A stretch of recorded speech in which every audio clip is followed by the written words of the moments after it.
Hello friends, welcome to the gate masters. जैसा कि आपको पता है कि आज से हम बीपीएससी एई के लिए जो हमने इंटरव्यू गाइडेंस प्रोग्राम आप लोगों के लिए लाने वाला था, जिसमें हम लोग पहले के बैच से यानी कि आज से अभी से पहले जितने भी एडवर्टीज़मेंट बीपीएससी ने निकाले हैं उनसे जो रिक्रूट किए हुए असिस्टेंट इंजीनियर है जो अभी बिहार के डिफरेंट डिपार्टमेंट में अभी अपने सर्विस दे रहे हैं, ठीक है। तो उनसे कांटेक्ट करेंगे और जो भी आपके सवाल होंगे हम उनसे पूछेंगे ताकि आपके जो इंटरव्यू में उसका फ़ायदा हो आपको। और उसका आज हम जो है इस इंटरव्यू गाइडेंस प्रोग्राम का आज हम स्टार्ट करने जा रहे हैं। और इस सीरीज़ में जो है हमारे पहले एक्सपर्ट जो है मिस्टर उसामा आलम वारसी सर हैं, जिन्होंने अपना बीटेक अलीगढ़ मुस्लिम यूनिवर्सिटी से और जो एमटेक है वो आईआईटी रुड़की से कंप्लीट करते हुए पिछले 6 वर्षों से as an assistant engineer in water resource department government of Bihar में कार्यरत है और फिलहाल जो है वो गोपालगंज में पोस्टेड है, ठीक है। तो आज हम उसामा वारसी सर से हुए जितने भी क्वेश्चन हैं वो सभी उनसे पूछेंगे और उनके एक्सपीरियंस एवं अपनी तरफ से गाइड अगर आपको करना चाहें तो वो गाइड करेंगे, ठीक है। तो आइए बिना कोई देरी किए स्वागत करते हैं उसामा वारसी सर का। स्वागत है सर आपका गेट मास्टर्स में। Thank you so much channel. Sir आपके लिए हमारे व्यूअर्स ने बहुत सारे क्वेश्चंस सेंड किए हैं और जो है इसीलिए हम आपसे रिक्वेस्ट करना चाहेंगे कि जितने भी हमारे व्यूअर्स के जितने भी क्वेश्चंस हैं उनके आप जवाब दे करके और कोई सजेशन हो तो वो भी आप उन्हें दे करके अपने एक्सपीरियंस के हिसाब से जो भी आपके एक्सपीरियंस हो और उसके हिसाब से जो है अपने हमारे जो व्यूअर्स हैं उनको गाइड करें ताकि जो इंटरव्यू में अपीयर होने वाले हैं या फिर जो अभी आने वाले एग्ज़ाम्स है बीपीएससी असिस्टेंट इंजीनियर के उसमें कुछ हेल्प मिले। तो सर सबसे पहला क्वेश्चन ये है कि जो आने वाला एग्ज़ाम है जैसे बीपीएससी एई के जितने भी आने वाले एग्ज़ाम हैं जैसे 2019 के हो गए 2020 के हो गए हैं, तो उससे रिलेटेड क्वेश्चन ये है कि जो उसमें अपीयर हो रहे हैं जो स्टूडेंट, तो उनको प्रिपरेशन किस तरीके से करना चाहिए ताकि उनका जो सिलेक्शन है वो सिलेक्शन को लेकर वो इंश्योर हो सके, यानी कि सिलेक्शन के लिए वो पूरी तरह से इंश्योर हो सके कि मेरा सिलेक्शन ज़रूर होगा। तो इसके बाद आप किस तरह से स्टूडेंट को चाहेंगे कि वो इसके लिए प्रिपेयर करें? बैंक प्रिपरेशन का ये हार्ड एंड फास्ट रूल है कि आप स्टेट पब्लिक सर्विस कमीशन कोई भी उठा ले तो उसका सबसे हार्ड एंड फास्ट रूल यही है कि वो यूपीएससी को फॉलो करते हैं। वो लोग किसी भी तरह से यूपीएससी को फॉलो करते हैं। तो यूपीएससी ने पैटर्न अपना जैसे जैसे वो यूपीएससी पैटर्न चेंज करती है वैसे स्टेट पब्लिक सर्विस कमीशन अपना पैटर्न चेंज करती है। तो सबसे बेस्ट रूल तरीका ये है कि आप यूपीएससी के पिछले 10 साल के पेपर्स उठाएं, उसको एनालिसिस करें, ये देखें कि क्या क्वेश्चन सबसे ज्यादा पूछा जा रहा है, आप कहाँ पे वीक हो, और उस पेपर को एनालिसिस करके पूरी तरह से मतलब पेपर बना जाए, पूरी तरह से पेपर को सॉल्व कर ले। तो आप उन पेपर्स को सॉल्व करेंगे तो इससे आप बेसिक भी काफी अंडरस्टैंडिंग सब्जेक्ट्स के काफी अच्छे हो जाएंगे, क्योंकि किसी भी सब्जेक्ट्स का जो एक वो होता है कि एक एब्स्ट्रैक्ट पूछते हैं यूपीएससी में, तो वो काफी अंडरस्टैंडिंग भी अच्छी हो जाएगी। और सबसे बेस्ट रूल यही है कि आप यूपीएससी के पिछले 10 से 15 साल के क्वेश्चन उठाएं और वो सारे करते जाएं, क्योंकि कई बार तो मैंने ये देखा है कि स्टेट पब्लिक सर्विस कमीशन में यूपीएससी के प्रीवियस पेपर्स को ही डायरेक्ट ये लोग क्वेश्चन पूछ देते हैं। तो मतलब बस यही है कि यूपीएससी इनका बेंचमार्क है। यूपीएससी जो कहता है ये लोग वही करते हैं, जितने भी स्टेट पब्लिक सर्विस कमीशन है, जितने भी इंडिया के स्टेट्स हैं। तो इसलिए मैं तो यही सजेशन दूंगा कि जो भी कैंडिडेट्स अगले पेपर की तैयारी कर रहे हैं, जो नेक्स्ट एडवर्टीजमेंट आया है उसकी प्रिपरेशन कर रहे हैं, तो वो प्लीज अपना यूपीएससी का अगर UPSC IAS Indian engineering services या किसी कुछ और भी प्रिपरेशन कर रहे हैं तो उसके 10 साल के या 15 साल के पेपर्स को अच्छी तरह से कर जाए। मतलब इतनी अच्छी तरह से कर जाए कि मतलब वो बिल्कुल ऐसा हो कि एक एक पेपर को आपने 2-2 3-3 बार अटेम्प्ट किया हो, इस तरह से हो जाना चाहिए। तब जाके आप शॉर्ट कह सकते हैं कि आपका जो मतलब स्टेट पब्लिक सर्विस कमीशन का पेपर होगा वो काफी अच्छा जाएगा और आपकी प्रिपरेशन काफी अच्छी रहेगी। यानी कि सर आपका कहना है कि बीपीएससी एई का जो रिटन एग्ज़ाम अगर क्लियर करना है तो उसके लिए इंजीनियरिंग सर्विस के जो प्रीवियस ईयर के 10-15 साल के जो क्वेश्चन हैं उन्हें ज़रूर लगाने चाहिए, ठीक है? कि यूपीएससी के इंजीनियरिंग सर्विसेज उसके प्रीवियस 10-15 ईयर्स के 100%, मतलब आपने वो नहीं किया तो फिर कुछ नहीं किया। वो बिल्कुल जरूरी, आपने जितनी पढ़ाई कर ली लेकिन उसको आपने छोड़ दिया तो बहुत कुछ आप मिस कर देंगे। अच्छा जी तो सर, अच्छा सर, कि ये तो हो गई एग्ज़ाम्स की बात। अब बात है करते हैं इंटरव्यूज़ की। तो सबसे पहला क्वेश्चन हमारे व्यूअर्स का ये है कि इंटरव्यू से रिलेटेड फर्स्ट क्वेश्चन कि इंटरव्यू का जो टोटल प्रोसेस होता है वो टोटल कितने स्टेज में होते हैं? यानी कि जब आप इंटरव्यू के लिए बीपीएससी के जो सेंटर है उसमें अगर आप इंटर करेंगे तो उसके बाद आपको कौन कौन से फॉर्मेलिटीज़ आपको कंप्लीट करना होगा? हाँ, तो इंटरव्यू में सबसे पहले आप जाएंगे तो आपका सबसे पहले डॉक्यूमेंट वेरिफिकेशन होता है। तो आप ये ना भूलें कि आपका कोई डॉक्यूमेंट मिसिंग हो, क्योंकि अगर कुछ डॉक्यूमेंट मिसिंग होगा तो वो आपको अलाउ ही नहीं करेंगे। मतलब कि ये करने के अलाउ ही नहीं करेंगे कि आपको ये इंटरव्यू में अपियर होने ही नहीं देंगे वो लोग। तो यहाँ काफी स्ट्रिक्ट रूल फॉलो करते हैं, तो आपके डॉक्यूमेंट्स पहले तैयार कर लें, कोई मिसिंग ना हो, तो सबके ओरिजिनल कॉपी भी हो, सबके जेरॉक्स अटेस्टेड कॉपी भी हो, ये सारी चीजों को पहले ध्यान रख लें। तो सबसे पहला तो बड़ी बात तो ये होती है, सबसे पहली बात ये होती है कि आपको डॉक्यूमेंट सारे कंप्लीट करने हैं, कोई भी डॉक्यूमेंट आपका मिस नहीं होना चाहिए, बिकॉज इससे बहुत बड़ी प्रॉब्लम हो सकती है। प्रॉब्लम ये होगी कि वो लोग अपेयर नहीं होने देंगे आपको इंटरव्यू में। अब मान लो कि आपके पास नया वाला इशू नहीं हुआ है, आपने उसी की डेट डाल रखी तो आपको वही लेके जाना है, तो नए वाले की जरूरत नहीं है। लेकिन आपके डॉक्यूमेंट्स, मैं बार बार कहूंगा, डॉक्यूमेंट्स कंप्लीट होने चाहिए, कोई भी मिस ना करें। नेक्स्ट क्वेश्चन है कि क्या ड्रेस कोड के बारे में भी कोई सजेशन आप देना चाहेंगे? ड्रेस कोड के बारे में को लेकर के हमारे कुछ व्यूअर्स जो हैं वो कंफ्यूज हैं कि क्या ड्रेस कोड को फॉलो करना वहाँ पे ज़रूरी है? जो प्रॉपर ड्रेस कोड होता है इंटरव्यू के लिए वो उसको फॉलो करके वहाँ पे जाना चाहिए या फिर कोई भी ड्रेस पहन के वहाँ पे चले जाना चाहिए?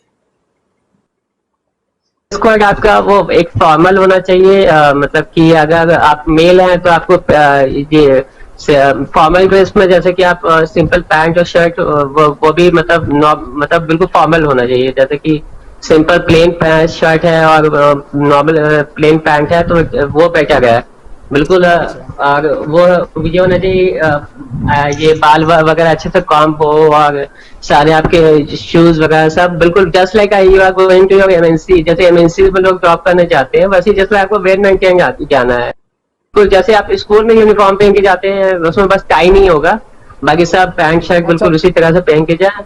जी। टाई के बारे में कुछ नहीं है? टाई नहीं भी लगा के जाएंगे तो चलेगा? टाई नहीं भी लगा के जाए तो ये चलेगा, टाई कोई जरूरी नहीं होता है। बेसिकली आपका चॉइस क्या होना चाहिए कि वो सोबर होना चाहिए, मतलब एक जेंटलमैन की तरह लुक होना चाहिए, तो वो होता है। तो उसमें टाई आता नहीं, टाई लगा लिया तो कोई बुरी बात नहीं है, लेकिन ना लगाया तो कोई बड़ी बात भी नहीं है। आप ना लगाए तो अच्छा है, थोड़ा कंफर्टेबल भी फील करेंगे।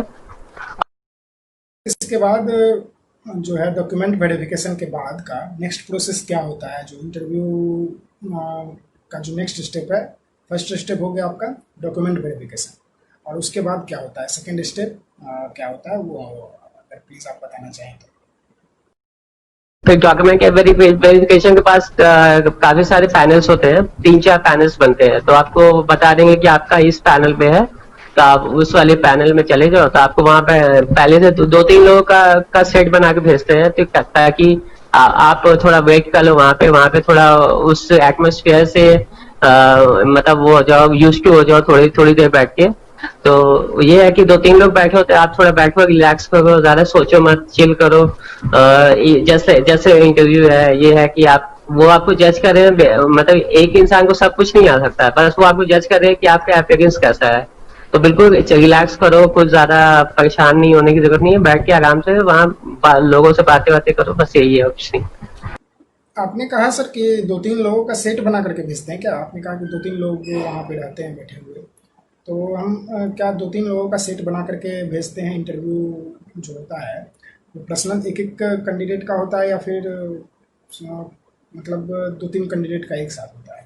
नहीं मतलब मतलब पैनल में एक साथ अकेले ही जाना होता है, लेकिन ये होता है कि बाहर जब वेट कराते हैं तो 3-4 लोग आपके साथ होते ही हैं, क्योंकि अच्छा अच्छा। वहां पे काफी लोग बैठे होते हैं, 2-3 लोग को इस तरह से भेजते हैं कि वहां पे 2-3 लोग बैठ के बाहर में वेट करते रहे कि वेटिंग, एक हाँ का वेटिंग नंबर में है खत्म हो सब। तो दूसरा अंदर। जी, दूसरा एक का नंबर खत्म हो तो दूसरा चला जाए अंदर। यानी कि जी। पैनल को जी। वेट नहीं करना पड़े, इसीलिए 2-3 पैनल को लोग वेट को ना करना वेटिंग में पड़े, रखा बस ये कि ऐसा हो कि पहले वेट है ना? करें, क्योंकि उनके पास भी बहुत लिमिटेड टाइम होता है, वो काफी मतलब काफी दूर दूर से प्रोफेसर बुलाए होते हैं, तो लिमिटेड टाइम होता है, उनको सारे अपने टाइम का अच्छा यूज करना होता है, तो इसलिए उनको वेट ना कराने के लिए 2-3 लोगों को भेजते हैं, ताकि कुछ लोग बाहर वेट करें, एक अपना इंटरव्यू देके आए तो दूसरा फॉरन चला जाए, ऐसा नहीं कि उन्हें वेट करना पड़े। जी। सर उसके बाद है कि क्या लैंग्वेज का भी कोई इम्पोर्टेंस है इंटरव्यू में? यानी कि अगर लैंग्वेज जैसे क्वेश्चन का आंसर इंटरव्यूज में जो क्वेश्चन के पूछे जाते हैं उसका आंसर देने के लिए सिर्फ इंग्लिश लैंग्वेज ही यूज़ करें या फिर इंग्लिश और हिंदी कुछ भी यूज़ कर सकते हैं, कोई भी लैंग्वेज यूज़ कर सकते हैं? क्या इसके लिए कुछ इसका भी कोई इम्पोर्टेंस रखता है, यानी कि इसका भी इफेक्ट मार्क्स पर पड़ता है क्या? हाँ, कैसे लैंग्वेज पड़ता है? बहुत बड़ा फैक्टर है, बहुत ही बड़ा फैक्टर है। मतलब लैंग्वेज का बहुत बड़ा मैंने देखा है कि बहुत ज्यादा असर होता है। एक तो ये होता है कि आपकी लैंग्वेज, क्योंकि वहाँ पे प्रोफेसर जो आते हैं, तो मैंने जो मतलब वो पता आपको पता नहीं चलेगा कौन लोग हैं, लेकिन जैसा मुझे पता चला था, कुछ लोगों ने बताया था कि कुछ आईआईटी खड़गपुर से भी थे, कुछ इलाहाबाद के कोई इंजीनियरिंग कॉलेज है अच्छा सा, उसी के उसी उसके भी थे, कुछ एमएनआईटी इलाहाबाद। आईआईटी कानपुर से भी। हाँ मतलब डिफरेंट, इंडिया के डिफरेंट, मतलब हिंदी स्पीकिंग रीजन वाले ही लोग आते हैं, तो डिफरेंट रीजन से आते हैं। तो ये है कि एक बिहारी टोन होती है, तो चले किसी की टोन बुरी नहीं होती है, तो ये है कि आप नॉर्मल हिंदी में अगर आप बात कर रहे हैं हिंदी में तो ठीक है, तो नॉर्मल बिल्कुल अच्छे से बात करो, जिस तरह से की जाती है, जो शब्दों का प्रोनाउंसिएशन है वो अच्छा होना चाहिए। लेकिन बेटर ये है कि आप एक इंजीनियरिंग इंजीनियरिंग बैकग्राउंड से हो, तो अगर आप इंग्लिश में कन्वर्स कर रहे हो तो दैट्स बेटर, मतलब बहुत अच्छा माना जाता है और इससे अच्छा इंप्रेशन आता है। मतलब ये कोई बुरी बात नहीं है कि आप हिंदी में बात कर रहे हो, ये बुरी बात नहीं है, लेकिन एक बात ये चीज होती है ना कि आपने जैसे यूपीएससी के अदर पेपर्स आप ले लो, जैसे आईएएस और ये काफी चीजें, तो लोग उसमें हर फील्ड से लोग पहुंचते हैं, तो उसमें बीए वाले भी पहुंच गए, हर तरह के लोग पहुंचे हैं, तो काफी सारे हिंदी बैकग्राउंड के लोग होते हैं उसमें। तो लेकिन आपके साथ ये केस नहीं है, आपने इंजीनियरिंग की है तो आपको ये माना जाएगा कि आपने इंग्लिश में ही अपनी पढ़ाई की है, सारी इंजीनियरिंग आपकी की पढ़ाई आपकी इंग्लिश में हुई है। तो अगर आप इंग्लिश में कन्वर्स अच्छे से नहीं कर पा रहे हो तो थोड़ा सा तो बुरा होता है, ऐसा नहीं कि वो बहुत बुरा निगेटिव जाएगा, लेकिन थोड़ा सा तो निगेटिव जाता है। और अगर आप इंग्लिश बोल रहे हो, आप बोल नहीं पा रहे हो, बोलने की जबरदस्ती कोशिश कर रहे हो, ये भी बहुत बुरा है। तो उससे बेटर है कि हिंदी ही बोल लो, लेकिन अगर आप इंग्लिश में अच्छे से कन्वर्स कर सकते हो तब दैट इज गुड, मतलब वो अच्छा माना है, बहुत अच्छा माना जाएगा। यानी कि अगर प्रैक्टिस नहीं हो तो हिंदी बोल लेना चाहिए, यानी कि अगर इंग्लिश बोलने की ज़्यादा फ्रिक्वेंटली इंग्लिश बोलने की अगर प्रैक्टिस नहीं है तो आप इंग्लिश को अवॉइड कर सकते हैं, है ना? हाँ बिल्कुल, प्रैक्टिस नहीं है, अगर वहाँ टूटी फूटी इंग्लिश बोल रहे हो तो ये तो और भी बुरा है कि आप वो अपनी बात उनके सामने रख नहीं पा रहे हो, तो फिर ये तो बहुत ही बुरी बुरी बात हो जाती है। मतलब एक तो ये उससे वो इरिटेट भी हो जाएंगे, और ये होगा कि आप आंसर्स बहुत सारी जान भी रहे हो लेकिन उसको एक्सप्रेस नहीं कर पा रहे हो, तो ये सारी चीजें हैं। तो अगर नहीं कर पा रहे हो तो कोई बात नहीं, थोड़ा सा निगेटिव किया उसको अपने आंसर से आप उसको पॉजिटिव कर दो, तो आप उसको इतने अच्छे आंसर्स दो कि वो पॉजिटिव हो जाए। तो लेकिन बेटर ये होता है कि आपका बैकग्राउंड क्योंकि इंग्लिश का है, इंजीनियरिंग आपने इंग्लिश में पढ़ी है, तो बेटर है कि आप इंग्लिश में कन्वर्स कर लो अगर कर सकते हो तो। अगर नहीं कर सकते हो जबरदस्ती करने की जरूरत नहीं है, हिंदी में ही करो, लेकिन अच्छे से बिल्कुल प्योर वर्ड्स फ्लो करने चाहिए आपके जुबान से, आपके शब्दों का परवाह होना चाहिए, तो बस वही वही करना है जी। अच्छा सर, इंटरव्यू में सिर्फ टेक्निकल क्वेश्चन ही पूछे जाते हैं या फिर कुछ नॉन टेक क्वेश्चन भी पूछे जाते हैं? ऐसा भी कुछ क्वेश्चन है हमारे व्यूअर्स के कि क्या नॉन टेक क्वेश्चन भी कुछ पूछे जाते हैं इंटरव्यू में? अगर नॉन टेक क्वेश्चन पूछे जाते हैं तो किस टाइप के नॉन टेक क्वेश्चन पूछे जाते हैं? तो नॉन टेक जो क्वेश्चंस होते हैं, मेरा तो एक्सपीरियंस रहा नॉन टेक का थोड़ा सा, क्योंकि मैं बिलोंग करता हूँ नालंदा से, तो बेसिकली वहाँ पे ऐसा नहीं कि सारे बिहार के लोग होते हैं, मैक्सिमम बिहार के बाहर के लोग होते हैं। तो नालंदा एक ऐसा वो एंशियंट प्लेस है जिसके बारे में इंडिया में कोई ऐसा इंसान नहीं हो जिसने नहीं सुना हो।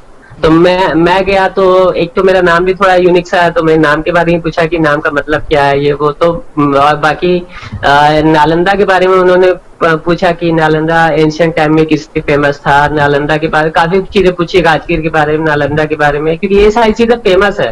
लेकिन बिहार में सारी जगह फेमस नहीं है।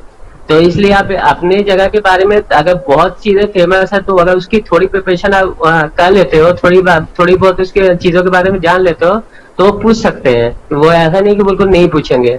तो थोड़े बहुत ज्यादा फेमस जगह के बारे में पूछते हैं, क्योंकि अब मान लो कोई ये सहरसा से है या फिर कुछ ऐसी जगह से जहाँ फेमस नहीं है, जो हिस्ट्री में इतना या फिर ज्यादा न्यूज में आता नहीं है, तो उसे उसके बारे में जब उनको खुद ही नहीं पता तो पूछेंगे ही क्या।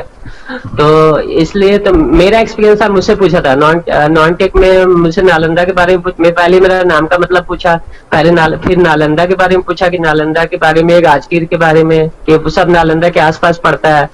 तो ये सब मुझसे पूछा था। लेकिन कोई जरूरी नहीं है, अगर आप इसका आंसर ना भी कर पा रहे हो तो ये कोई बड़ी बात नहीं है। मान लो आपने नहीं किया है तो आपको, क्योंकि ये बेसिकली एक टेक्निकल ये इंटरव्यू होता है, अगर आपने कर दिया आंसर तो बहुत अच्छी बात है, नहीं किया तो कोई बहुत बड़ा इशू नहीं माना जाएगा। अगर आप आंसर देते हो तो उसका पॉजिटिव इम्पैक्ट पड़ेगा उस पर, मार्क में भी। हाँ, 100% पॉजिटिव इम्पैक्ट पड़ेगा ही जी। अच्छा सर, ऐसा हमने सुना है कि आपके इंटरव्यूज़ में बहुत अच्छे मार्क थे। तो हम आपसे ये जानना चाहते हैं कि आप इंटरव्यू को किस तरीके से आपने अटेम्प्ट किया था। अगर आप हमारे व्यूअर्स को बताना चाहें तो ये हो सकता है कि कुछ पॉजिटिव इम्पैक्ट पड़े। बेसिकली ये होता है कि सबसे पहले मैं गया था, मैं तो कपड़े बिल्कुल बताया जैसे मैंने स्टार्टिंग में फॉर्मल पहन रखे थे। तो मैं गया तो बिल्कुल जो मतलब एक बेसिक ट्रेट होते हैं इंटरव्यू के, मैंने सारे वो मतलब सारे जो रूल्स जो सपोज किए जाते हैं कि आपको ये रूल्स फॉलो कर रहे हैं इंटरव्यू के टाइम में, मैंने सारे रूल्स फॉलो किए, जाके बिल्कुल सही पोजीशन में बैठा। फिर मैंने पूरी कन्वर्सेशन इंग्लिश में की थी। हिंदी मैंने बोल ही नहीं दिया कि मतलब वो लोग जब ऐसा नहीं कि आप, जब कुछ लोग ऐसे थे जो हिंदी में आ गए थे, जैसे कि मैं इंग्लिश में बोला जिन्होंने इंग्लिश में क्वेश्चन पूछा मैंने स्टार्टिंग अपनी इंग्लिश में की, लेकिन जिन्होंने इंग्लिश में पूछा मैंने उनसे इंग्लिश में जवाब दिया, जिन्होंने मुझे हिंदी में पूछा तो मैंने उनसे हिंदी में जवाब दिया। ये भी एक निगेटिव इम्पैक्ट होता है, अगर आप सामने वाला आपसे हिंदी में बात करके आप इसको इंग्लिश में जवाब दिए जा रहे हो तो ये भी एक निगेटिव इम्पैक्ट होता है। तो इन चीजों पर ध्यान दें। सर, अगर जहाँ तक टेक्निकल पेपर की बात है तो टेक्निकल में किस टाइप के क्वेश्चंस जो है वो पूछे जाते हैं? जी, बेसिकली मैं इन चीजों को मतलब तीन कैटेगरी में डिवाइड करता हूँ। पहला कि आप बिल्कुल वो फ्रेशर हो, और फ्रेशर हो के आप एपीआई हो गए, फर्स्ट मतलब आपने कहीं ना जॉब किया है ना एमटेक कर रहे थे आप, तब आप इंटरव्यू में जा रहे हो। दूसरा कि आप किसी जॉब में पहले से इन्वॉल्व हो, उसके बाद आप इंटरव्यू देने जा रहे हो और आपने उस मेंशन किया है कि आप इस जॉब में पहले से हो। और तीसरा कि आपने मास्टर एमटेक कर रहे हो या एमटेक कर चुके हो, उसके बाद आपने उसको मेंशन कर दिया है कि आपने एमटेक किया हुआ है, उसके बाद जा रहे हो। तो पहले कैटेगरी की अगर बात करूं कि आप बिल्कुल एज ए फ्रेशर जा रहे हो कि आपने, मैं एमटेक कर रहा था लेकिन मैंने मेंशन नहीं किया था, क्योंकि मैं एमटेक कर ही रहा था, कंप्लीट तो किया नहीं था, तो मैंने इसलिए मेंशन नहीं किया। तो मैं एज ए फ्रेशर गया था। तो मुझे जाने से पहले जाते ही मुझे सबसे पहले, तो मैंने आपको जैसा पहले बताया कि मेरा नाम और मेरे जहां से मैं बिलोंग करता हूँ नालंदा से, नालंदा के बारे में काफी चीजें पूछी। उसके बाद उन्होंने पूछा कि क्योंकि मैंने कहीं जॉब किया था ना मैंने उन्हें बताया कि मैं एमटेक कर रहा हूँ, तो उन्होंने पूछा कि अभी तक क्या कर, मैंने प्रिपरेशन कर रहा हूँ। तो फिर उन्होंने पूछा कि सबसे फेवरेट सब्जेक्ट क्या है, तो मैंने बोल दिया कि फ्लूइड मैकेनिक्स और स्ट्रक्चर एनालिसिस है। तो पहले उन्होंने फ्लूइड मैकेनिक्स से क्वेश्चन स्टार्ट किया, बेसिक, बिल्कुल बेसिक से, what is fluid, how can you define a fluid, how will you define a fluid. तो मतलब इस तरह से मतलब उन्होंने बिल्कुल बेसिक से स्टार्ट किया। फिर बेसिक से फिर वो फ्लूइड के बाद वो अंदर काफी जाते जाएंगे काफी अंदर। मतलब अगर आपने जो अपना फेवरेट सब्जेक्ट बताया है, अगर आप वहां पे भी गलती कर रहे हो तो ये बहुत बड़ा निगेटिव इम्पैक्ट है। मतलब आपने बताया कि आपका फेवरेट सब्जेक्ट है ट्रांसपोर्टेशन इंजीनियरिंग, उन्होंने चलो इजी क्वेश्चन पूछा, आपने बता दिया, लेकिन आप वो थोड़ा लेवल उन्होंने हाई किया तो आप बिल्कुल वहां पे लड़खड़ा गए। तो फिर अगर आपका जब आप अपने फेवरेट सब्जेक्ट का ही आंसर नहीं कर सकते तो ये तो बहुत बड़ा निगेटिव इम्पैक्ट चला जाता है। तो चूज वाइजली, मतलब अपना फेवरेट, अगर आप अपियरिंग वाले हो, मतलब आपने कहीं ना कहीं जॉब किया है, ना कहीं आपने ना एमटेक कर रहे हो, तो इस तरह से आप चूज करो कि हाँ, ऐसे फेवरेट सब्जेक्ट चूज करो कि जो मतलब जिसमें आपको काफी अच्छी पकड़ हो, कि काफी क्वेश्चन पूछते जाए, आप उसका जवाब देते जाओ। तो हाँ, तो मैं यही कह रहा था कि उसमें मिस्टेक नहीं होनी चाहिए, आपके फेवरेट सब्जेक्ट्स में मिस्टेक नहीं होना चाहिए, बिल्कुल भी नहीं होना चाहिए। तो ये बहुत बड़ा निगेटिव इम्पैक्ट हो जाएगा। और उसके बाद फिर मैं अपना अपना वो बताता हूँ कि मेरा क्या एक्सपीरियंस रहा था। तो फेवरेट सब्जेक्ट से पूछा, फिर मतलब जो उन्होंने फ्लूइड मैकेनिक्स से जितने क्वेश्चन पूछे थे मैंने सारे लगभग बता ही दिए थे। उसके बाद स्ट्रक्चर एनालिसिस से पूछा, उसमें भी, क्योंकि वो भी मैंने बताया था एज ए फेवरेट सब्जेक्ट। तो उसमें भी मैंने लगभग सारे क्वेश्चन, लास्ट में जाके एक क्वेश्चन पे अटक गया था, लेकिन मोस्टली मैंने सारे क्वेश्चन बता दिए थे। तो उसके बाद ये हो गया, उसके बाद क्योंकि 8 या 10 लोगों का पैनल होता है, तो ये दो सब्जेक्ट से के जो टीचर्स थे उन्होंने अपना अपना पूछ लिया। उसके बाद बाकी लोग आए, कोई हाइड्रोलॉजी पूछ रहा है, कोई एनवायरमेंटल पूछ रहा है। तो आपको ये नहीं कि आपको सब सब्जेक्ट में एक्सपर्ट होना है, आप गलती होगी, क्योंकि एक इंसान सारे सब्जेक्ट में एक्सपर्ट नहीं हो सकता है। तो मुझसे हाइड्रोलॉजी के 2-3 क्वेश्चन पूछे, उसके बाद चौथे पांचवें क्वेश्चन में मैं अटक गया। इन्वायरमेंटल का तो मैं पहला क्वेश्चन ही गलत बता दिया था। तो इस तरह से होता है कि, लेकिन ये ध्यान रखें, जो आपने जो अपना फेवरेट सब्जेक्ट बताया उसमें बिल्कुल भी गलती कहीं से भी नहीं होनी चाहिए। क्योंकि अगर आपने फेवरेट सब्जेक्ट में ही आपने गलती कर दी तो आप, इसका मतलब कि आप ऐसे ही झूठ बोल रहे हो, जब आपको मतलब उसमें इंटरेस्ट नहीं, आप ऐसे ही कुछ भी आपने बोल दिया, आप प्रिपेयर करके भी नहीं आए हो। मतलब उनको बेसिकली ये पूछना होता है कि आपने किस सब्जेक्ट की प्रिपरेशन बहुत अच्छे से की है। अगर आपने उसी में गलती कर दी तो फिर आपने क्या ही पढ़ा है। तो एक दो सब्जेक्ट इस तरह तैयार कर लो आपकी, जो जिसमें कहीं से भी आपको कोई गलती ना हो। तो ये होगी बात। अब ये बात मैं बता रहा हूँ फ्रेशर्स की। अब दूसरी बात पे मैं आता हूँ, जो एमटेक कर रहे हैं कहीं से या कर चुके हैं। तो क्योंकि मेरे कुछ फ्रेंड्स भी थे जो एमटेक कर चुके थे या भी कर रहे थे, तो उनसे पहले पूछा कि एमटेक कहाँ से कर रहे हो, किस टीचर के अंडर कर रहे हो, थेसिस का टॉपिक क्या है। अब थेसिस का टॉपिक जो भी हो, उसके थेसिस के बारे में वो काफी चीजें पूछेंगे आपको। जो थेसिस है उसको बिल्कुल डिफाइन करना है कि आप ये काम क्यों कर रहे हो, इस काम का क्या इम्पैक्ट होगा, सोशल इम्पैक्ट क्या होगा, इंजीनियरिंग पे इम्पैक्ट क्या होगा, और इसके बिल्कुल उसके बारे में बेसिक से लेके उसके आपको एक एक काम के जो आप काम कर रहे हो उसके बारे में बिल्कुल डिटेल से वो पूछ लेंगे। तो आप अगर एमटेक के स्टूडेंट हो या एमटेक कर रहे हो तो आपको उसके बारे में काफी अच्छी तरह से पता करके आप जो आपने काम किया उसको ऑनेस्टली आपको वहां पे बताना है। ये नहीं कि आपने ये कर दिया वो कर दिया, आपने एक्चुअली में किया नहीं है तो आप फंस जाओगे, क्योंकि वो ऐसे बेवकूफ नहीं बैठे हैं। तो ऑनेस्टली वो सारी चीजें बताना है।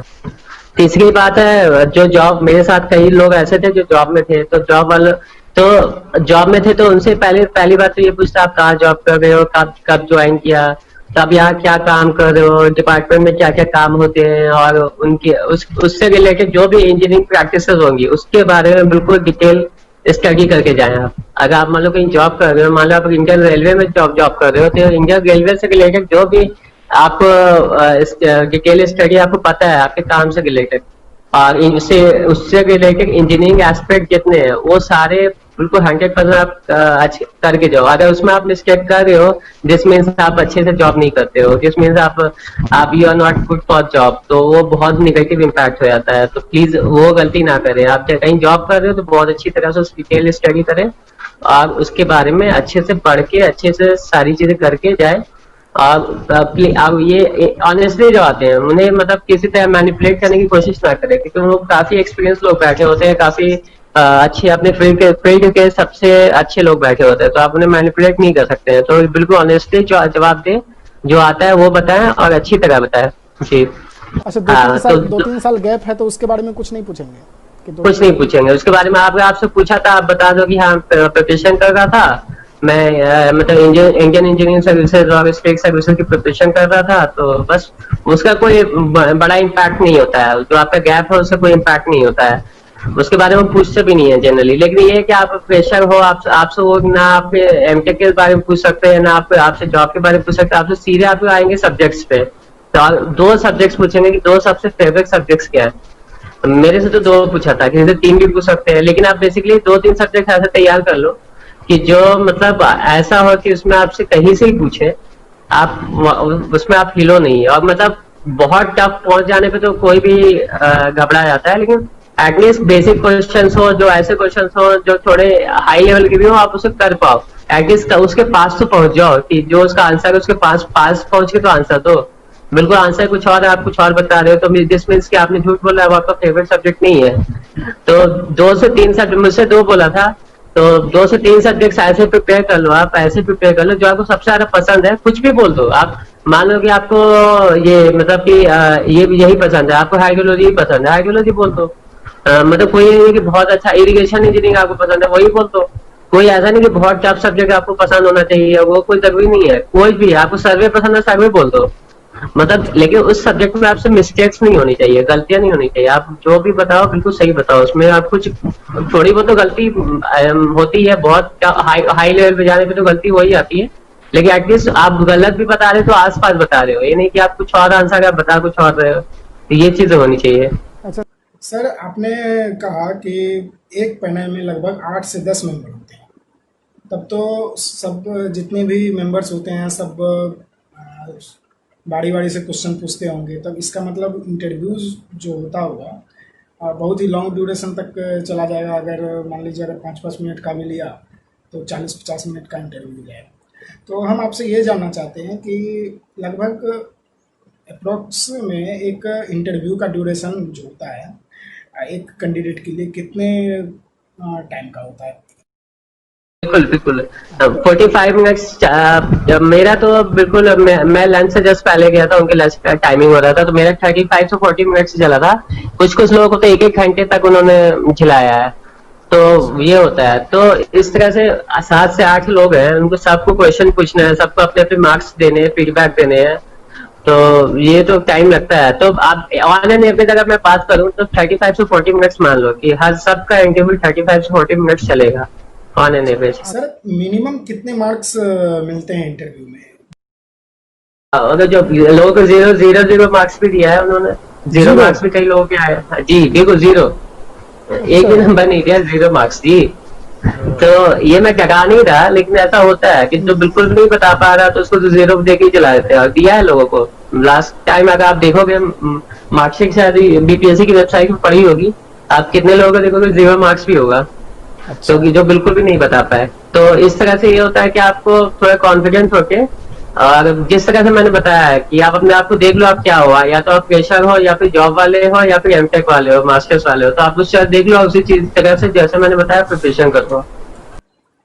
सर जैसा कि आपको पता है कि मैकेनिकल का जो इंटरव्यू है वो 15 से स्टार्ट हो रहा है, तो ऐसे में उनके पास बहुत जो टाइम की जो है बहुत कमी है।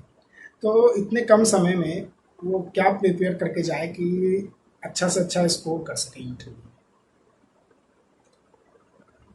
हाँ, अभी अभी तो ये है कि आप बाकी सब्जेक्ट्स के ओवरव्यू ले लो।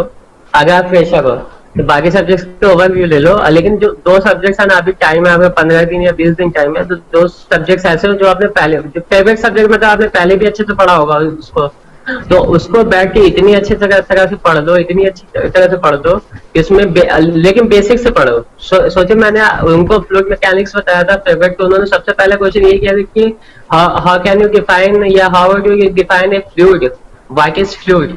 उन्होंने सबसे एकदम बेसिक पे ही पहुंच गए कि बेसिक पूछ लिया कि फ्लूइड होता क्या है। तो ये ये चीजों का ध्यान रखना है जी। बिल्कुल आप 15 दिन का टाइम भी है, तो आप बिल्कुल अपने 2 सब्जेक्ट्स को कंठस्थ कर लो, रट डालो, मतलब अब अच्छी तो तरह से। 15 दिन नहीं है, 15 से है उसका इंटरव्यू, तो अब तो लगभग 3-4 दिन बचे हुए हैं बस। एक हाँ 2-4 दिन ही बचे हैं, तो मतलब वही है कि इस तरह से बताना जो आप पहले से अच्छे से पढ़ा हुआ है, जो आपके सब्जेक्ट्स आपको बताने हैं, वो जो फेवरेट सब्जेक्ट्स बताने हैं वैसे बताने हैं जो आपने पहले से अच्छे से पढ़ा हुआ है अच्छा। जी।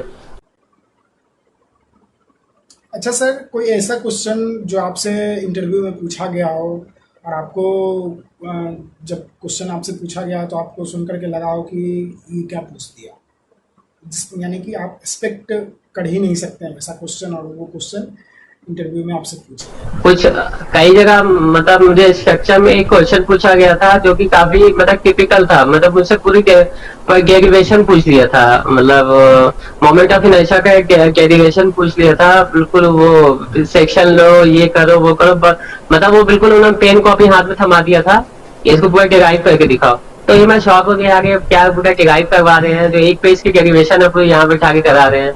तो वो भी मुझे सही से ढंग से याद नहीं था, तो जितना याद था मैंने कर दिया, तो उससे सेटिस्फाइड वो दिखे। तो इस तरह से तो मतलब हर चीज के लिए तैयार हो आप, डेरिवेशन तक पूछ लेते हैं, कुछ छोड़ते नहीं है।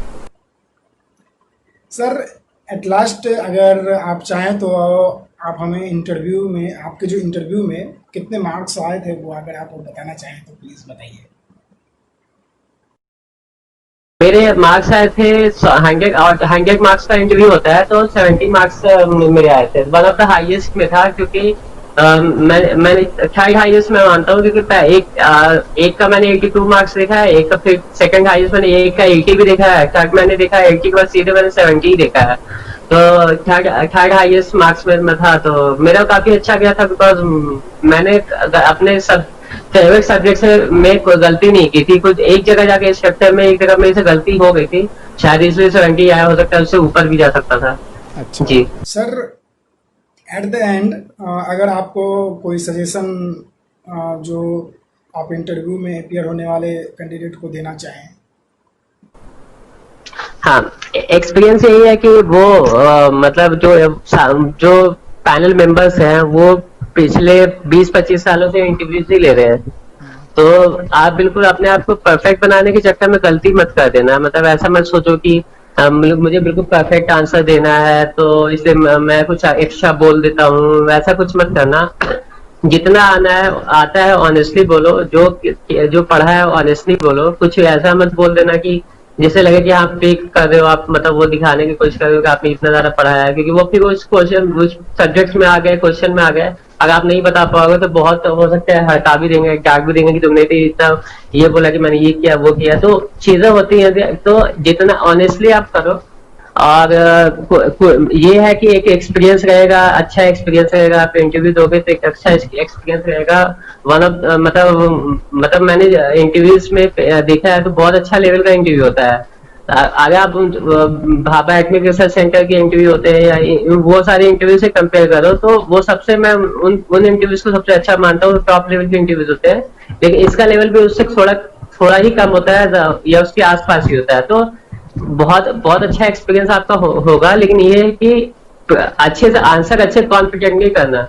लैंग्वेज मैटर नहीं करता है कुछ जगह पे, लेकिन बस इसीलिए मैटर करता है कि आपने अपनी इंजीनियरिंग इंग्लिश में पढ़ी है तो थोड़ा आपको इंग्लिश में बोल दोगे, अगर आप इंग्लिश में बोल रहे हैं तो आपको अच्छा इंप्रेशन जाएगा, अगर नहीं बोल पा रहे तो ये बहुत बुरी बात नहीं है, ये मतलब हिंदी में बोलना कोई बुरी बात नहीं होती है, तो ये कोई बहुत निगेटिव नहीं जाएगा, लेकिन ये है कि जो भी बोलो कॉन्फिडेंटली, मतलब कॉन्फिडेंस से बोलना है आपको, वो अटकना नहीं है या फिर स्टैमरिंग नहीं होनी चाहिए, स्टैमर नहीं करना है। और ये मतलब कि एक होता है थोड़े बिहार के लोगों की थोड़ी लैंग्वेज में थोड़ी सी वो होती है कि कुछ समझ में नहीं आ रहा है क्या बोल रहे हैं, तो वो सारी चीजों का प्लीज ध्यान रखें, तो अपनी थोड़ी प्रैक्टिस करें आईने के सामने खड़े होकर के बोलने की।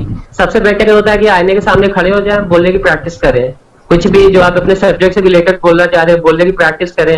आप आज मोबाइल है तो मोबाइल में अपना वॉइस रिकॉर्ड करके कुछ सुने कि आप कैसे बोल रहे हैं और उसमें क्या क्या गलतियां हैं, आप ऑडिबल है कि नहीं है, आपकी आवाज क्लियर है कि नहीं है, लोगों को आपकी बात समझ में आ रही है कि नहीं आ रही है, तो ये सारी चीजें आप कर रहे हैं तो बहुत ही अच्छा है, मतलब इससे प्रैक्टिस अच्छी होगी और वहां पे बस आपको अपने आप को प्रेजेंट करना है और कुछ स्पेशल नहीं करना वहां पे।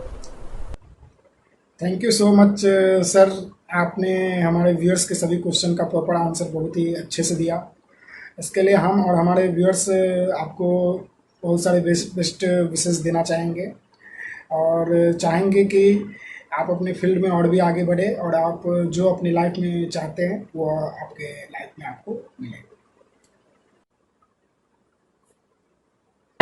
जितने भी व्यूअर्स हैं जो एस्पिरेंट्स हैं, मैं उनको यही बात कहना चाहूंगा कि मतलब अच्छे इंटरव्यू देने जा रहे हो आप, अच्छी तरह इंटरव्यू, तो all the best for your future. मतलब ऐसा कोई नहीं है कि एक जगह सिलेक्शन नहीं हुआ या फिर एक जगह सिलेक्शन, वहां सिलेक्शन आपको लेना था वहां नहीं हुआ तो कुछ बुरा हो गया, कहीं ना कहीं कोई अच्छी जगह आपका हमें हमेशा इंतजार कर रही होती है, तो कोई इसमें बड़ी बात नहीं है। आप ट्राई करते रहो, अपना बेस्ट देते रहो, और बस बाकी तो ऊपर वाले पे छोड़ दो। कहीं ना कहीं तो कुछ ना कुछ तो आपके लिए लिखा ही है, तो बस ऑल द बेस्ट। बहुत अच्छा करो आप लोग, अच्छे से इंटरव्यू दो, अच्छे से बाकी फ्यूचर के सारे एग्जाम बहुत अच्छे से दो जी।